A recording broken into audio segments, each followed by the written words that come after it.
Robert LeRoy Parker, April 13, 1866, November 7, 1908, better known as Butch Cassidy, was an American train and bank robber and the leader of a gang of criminal outlaws known as the Wild Bunch in the Old West. Parker engaged in criminal activity for more than a decade at the end of the 19th century, but the pressures of being pursued by law enforcement, notably the Pinkerton Detective Agency, forced him to flee the country. He fled with his accomplice Harry Alonzo Longabaugh, known as the Sundance Kid, and Longabaugh's girlfriend Etta Place. The trio traveled first to Argentina and then to Bolivia, where Parker and Longabaugh are believed to have been killed in a shootout with the Bolivian Army in November 1908. The exact circumstances of their fate continue to be disputed. Parker's life and death have been extensively dramatized in film, television, and literature, and he remains one of the most well-known icons of the Wild West mythos in modern times.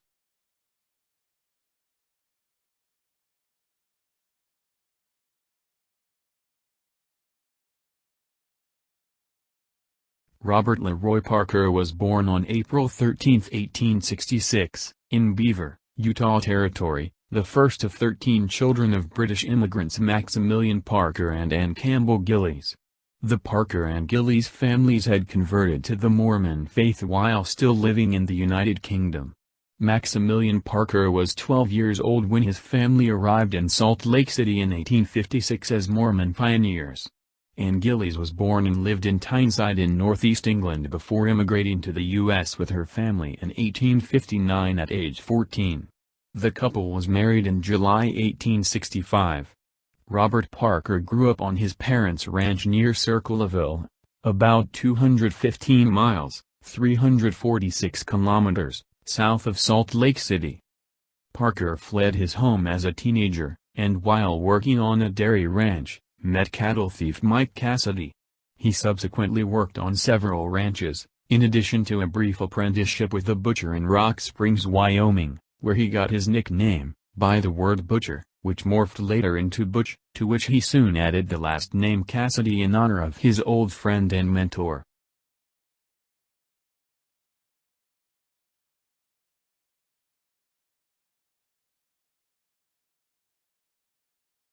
Butch Cassidy's first criminal offense was minor.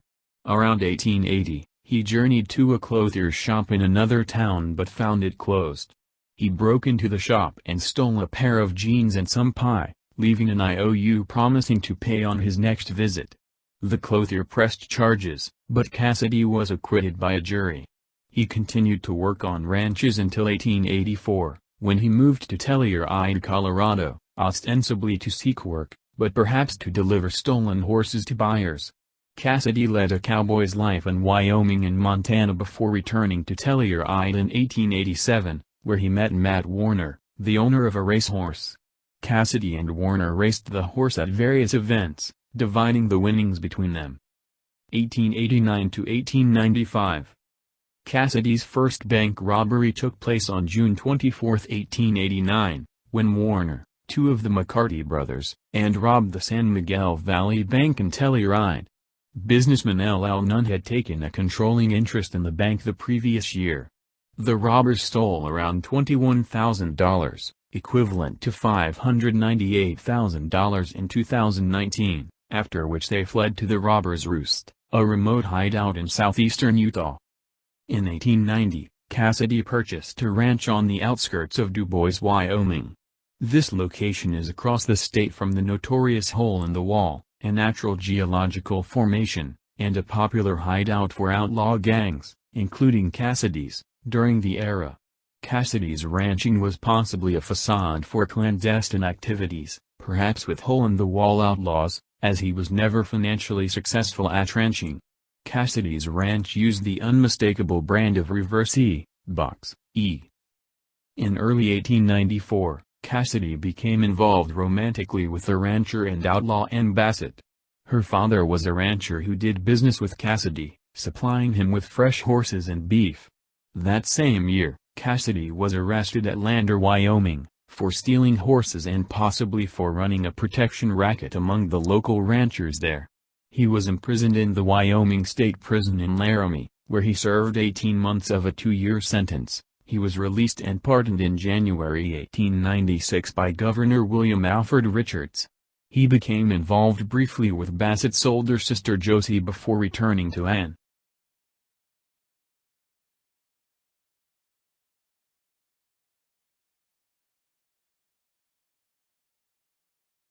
Cassidy associated with a wide circle of criminals, most notably his closest friend William Ellsworth Elsie, Harvey Kid Curry Logan, Ben Kilpatrick, Harry Tracy, Will Noose Carver, Laura Bullion, and George Flatnose Curry, who collectively became the so-called Wild Bunch.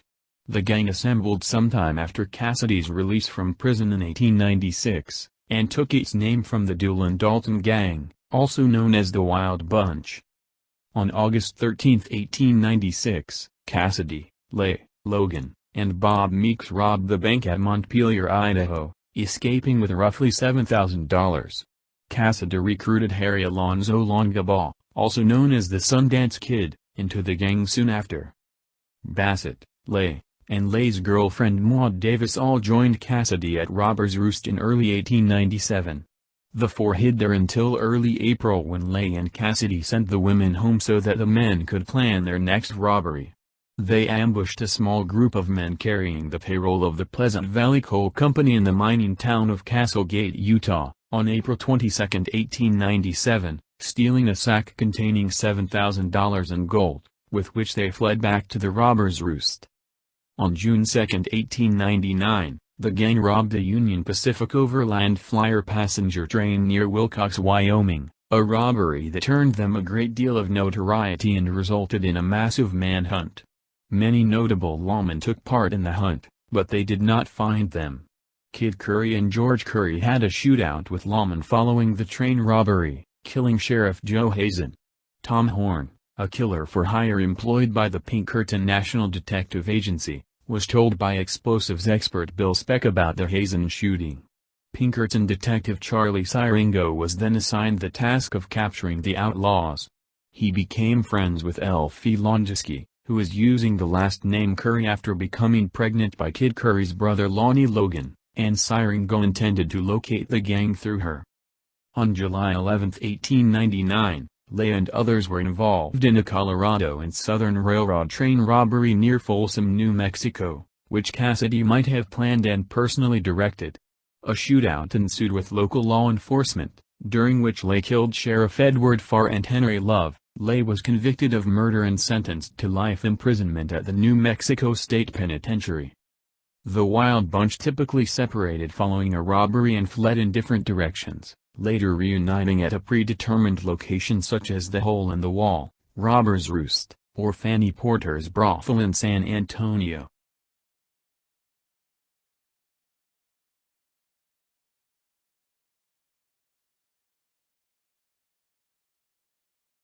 Cassidy approached Utah Governor Heber Wells to negotiate an amnesty. Wells advised him to ask the Union Pacific Railroad to drop their criminal complaints against him, and Union Pacific Chairman E. H. Harriman attempted to meet with Cassidy through Warner. On August 29, 1900, Cassidy, Longabaugh, and others robbed Union Pacific Train No. 3 near Tipton, Wyoming, breaking Cassidy's earlier promise to the governor of Wyoming and ending any chance for amnesty. 1901. On February 28, 1900, lawmen attempted to arrest Lonnie Logan at his aunt's home. Lonnie was killed in the shootout that followed, and his cousin Bob Lee was arrested for rustling and sent to prison in Wyoming. On March 28, George Curry and Noose Carver were pursued by a posse from St. John's, Apache County, Arizona, after using currency they had stolen in the Wilcox train robbery. The posse engaged them in a shootout, during which deputies Andrew Gibbons and Frank Lesueur were killed, while Carver and Curry escaped. On April 17, George Curry was killed in a shootout with Grand County, Utah, Sheriff John Tyler, and Deputy Sam Jenkins. On May 26, Kid Curry rode into Moab, Utah, and killed both Tyler and Jenkins in another shootout in retaliation for the deaths of George and Lonnie. In December, Cassidy posed alongside Longabaugh, Logan, Carver, and Ben Kilpatrick in Fort Worth, Texas, for the now famous Fort Worth 5 photograph. The Pinkerton agency obtained a copy of the photograph and began to use it for wanted posters. On July 3, 1901, Kid Curry and a group of men robbed a Great Northern train near Wagner, Montana, stealing more than $60,000 in cash, equivalent to $1,840,000 in 2019. The gang split up, but a posse led by Sheriff Elijah Bryant caught up with News Carver and killed him. Kilpatrick was captured in St. Louis on November 5 at Josie Blakey's resort on Chestnut Street. In his pocket, they found a key to a room at the Lockleed Hotel. The next morning, they found Laurel Bullion in the lobby, checking out with her luggage. In her valise was $8,500 in unsigned banknotes from the Great Northern robbery. Curry killed Knoxville policeman William Dinwiddie and Robert Saylor in another shootout on December 13, then escaped. He returned to Montana, pursued by Pinkertons and other law enforcement officers, where he shot and killed rancher James Winters in retaliation for killing his brother Johnny years before.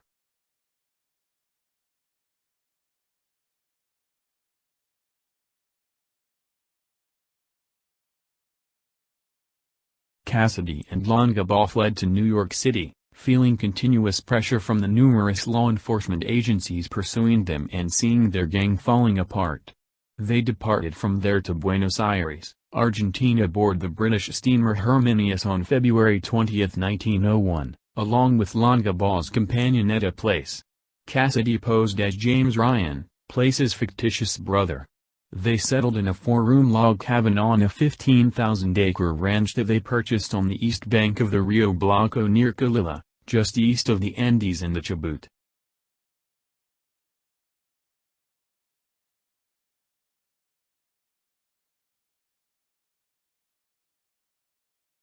Two English-speaking bandits held up the Banco de Tarapaco y Argentino in Rio Gallegos on February 14, 1905. 700 miles south of Calilla near the Strait of Magellan, and the pair vanished north across the Patagonian grasslands. Cassidy and Longabaugh sold the Calilla ranch on May 1, fearing that law enforcement had located them. The Pinkerton agency had known their location for some time, but the snow and the hard winter of Patagonia had prevented their agent Frank de Mayo from making an arrest. Governor Julio Lozano issued an arrest warrant, but Sheriff Edward Humphreys, a Welsh Argentine who was friendly with Cassidy and enamored of Place, tipped them off. The trio then fled north to San Carlos de Bariloche, where they embarked on the steamer Condor across Nahuel Lake and into Chile. They returned to Argentina by the end of the year.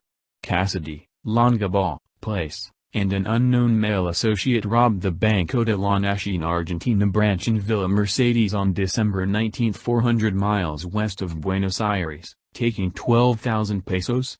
They fled across the Andes to reach the safety of Chile.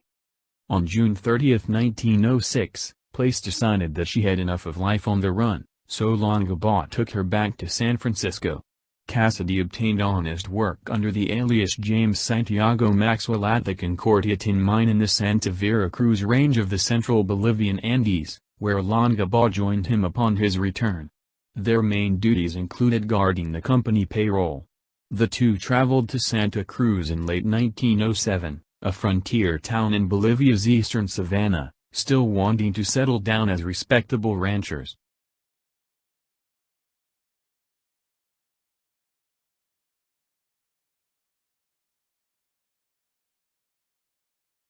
A courier was carrying the payroll for the Armeo Franquia and CIA silver mine on November 3, 1908, near the small mining town of San Vicente in southern Bolivia, when he was attacked by two masked American bandits believed to be Cassidy and Longabaugh.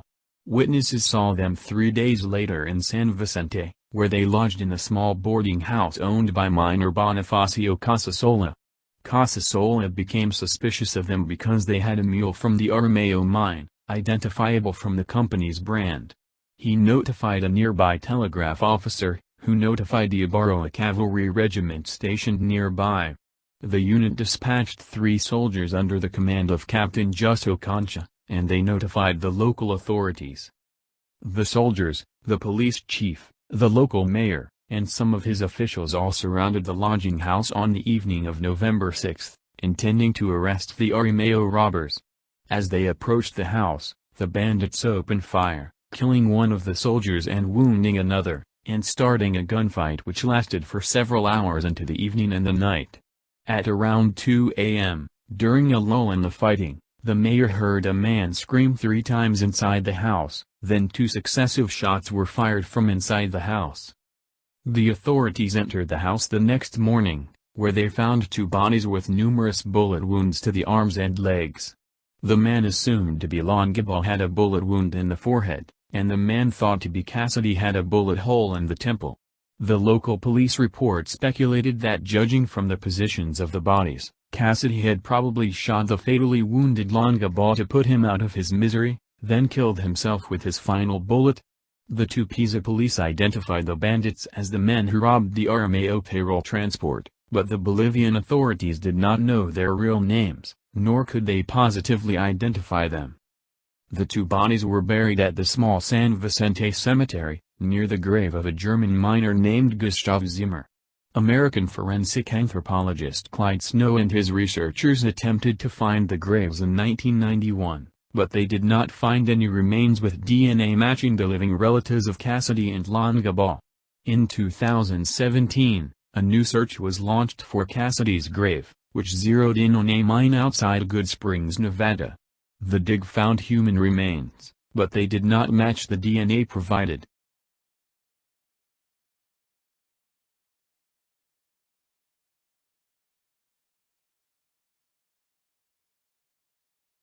John McPhee's Annals of the Former World repeats a story that Dr. Francis Smith told to geologist David Love in the 1930s. Smith stated that he had seen Cassidy, who told him that his face had been altered by a surgeon in Paris, and he showed Smith an old bullet wound that Smith recognized as work that he had done. Josie Bassett claimed in 1960 that Cassidy came to visit her in the 1920s after returning from South America, and that he died in Johnny, Nevada about 15 years ago. Residents in Cassidy's hometown of Circleville, Utah, claimed in an interview that he worked in Nevada until his death. Western historian Charles Kelly observed in his 1938 book The Outlaw Trail, A History of Butch Cassidy and His Wild Bunch, it seems exceedingly strange that Cassidy never returned to Circleville, Utah, to visit his father if he were still alive. According to his great-nephew, Bill Bettinson, he did return to Utah to visit his family in Circleville many times. Bruce Chatwin, in his classic travel book In Patagonia, says, I went to see the Star Witness, his sister, Mrs. Lulu Sick, Parker Bettinson, a forthright and energetic woman in her 90s, she has no doubts. Her brother came back and ate blueberry pie with family at Circleville in 1925. She believes he died of pneumonia in Washington in the late 1930s. An episode of the television series In Search of 1978 examined the claims and possible evidence for Cassidy's return to America during the 1920s in a series of interviews with residents of Baggs, Wyoming, a popular destination for the Wild Bunch during their raiding years. Residents claimed that Cassidy had visited for several days in 1924, driving a Ford Model T. Bettinson stated that he returned to the family home in Circleville during this period, and picked up his brother Mark in a Ford, then drove to their father's home, where she also lived. Her father allegedly said to her, I'll bet you don't know who this is. This is your brother Robert LeRoy. She stated that Cassidy was full of regrets, particularly at having disappointed his mother. She quoted him lamenting, all I did is make a wreck of my life. Bettinson claims that Cassidy lived out his years in the Northwest and died in 1937 and that the family had agreed not to disclose his final resting place, since they had chased him all his life, and now he's going to rest in peace. This story is also recounted by W.C. Jameson and Butch Cassidy, Beyond the Grave, referencing the 1975 book Bettinson co-authored with Dora Flack, Butch Cassidy, My Brother. On an episode of the series Mission Declassified, 2019, Investigative journalist Christoph Putzel met with local researcher Marilyn Grace at Cassidy's childhood log cabin on the Parker Ranch in Circleville to talk about the alleged burial of Cassidy there on July 20, 1937. Grace explains that Cassidy was secretly buried at Tom's Cabin, a former sheepherder's log cabin located in a remote area of the property, a favorite camping spot for his brothers and him. Grace says an eyewitness, neighbor D. Crosby, saw the burial take place at the cabin. Earlier, Putzel spoke to Alda Orton, another Parker neighbor, who described the family as having been dressed in funeral-like attire on that same day. Grace goes on to say that cadaver dogs had been brought to the cabin in an attempt to locate remains and lead to a positive indication. The underside of the cabin was later dug and 2 bones discovered, identified as a human spinal bone and a toe bone. Putzel head forensic scientist Susanna Ryan at Pure Gold Forensics in Redlands, California conducted DNA test on the bones. Ryan confirmed they were human, but lacked enough DNA for a complete profile. As the site may have become public knowledge, the Parker family is believed to have since excavated Cassidy's remains at the cabin and moved them to a different burial site, leaving the spinal and toe bones behind in the process.